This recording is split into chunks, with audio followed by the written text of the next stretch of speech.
Salutare dragi prieteni, bine ați venit la un nou vlog. Am promis cuiva de o săptămână și ceva că voi face un clip despre fazani.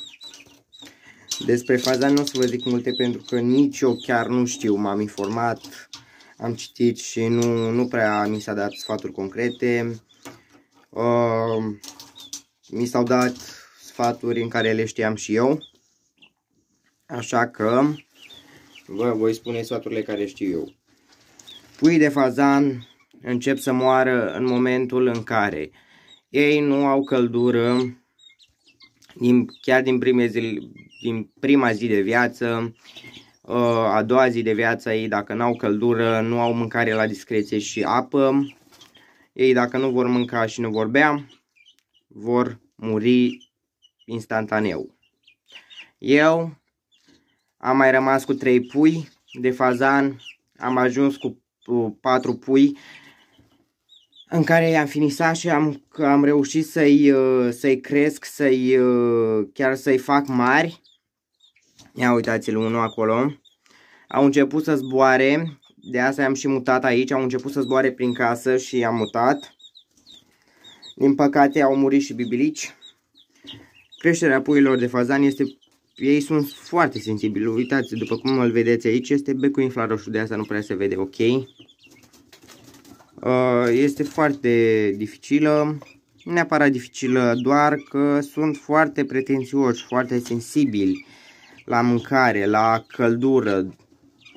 După cum vedeți, folosesc un bec de 150, adică nu folosesc, am becuri și de 60, uitați aici. Acesta tot cu infraroșu și produce foarte puțină căldură, așa că a trebuit să-l pun pe acesta mare, încât să le deuneze căldură, pentru că ei nu au mult, au 10 zile, ei la 10 zile încep să zboare, încep să, nu știu, să mănânce iarbă, să scurme și n-am mai putut. După cum vedeți, aici mai am o bibilică care este cam necăjită, ea chiar nu știu ce să-i fac. Hai să vă arăt și mâncarea pe care le dau eu la fazani. Cred că se vede. Asta le dau eu de mâncare, adică eu am cumpărat acest sac la... pentru că nu știam ce să le dau de mâncare, am cumpărat la... Am întrebat vânzătoarea, stați timp că nu este lumină. Ia uitați. Nu focusează, acum focusează. Este un starter destul de ok, deci cresc foarte bine de la el. Este foarte bun, îl mănâncă. Și hai să vă mai arăt o surpriză. Ia uitați acest pui. A ieșit o surpriză.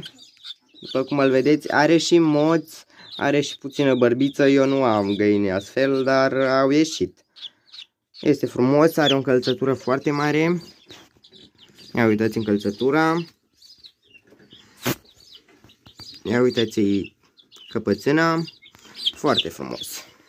Am multe surprize de arătat, dar nu o să stau să fac un clip de 10-15 minute, așa că cam acesta a fost clipul. Dacă vă plac clipurile mele, v-aș ruga să vă abonați la canalul meu, să dați un like, share, subscribe. Ne revedem data viitoare. La revedere!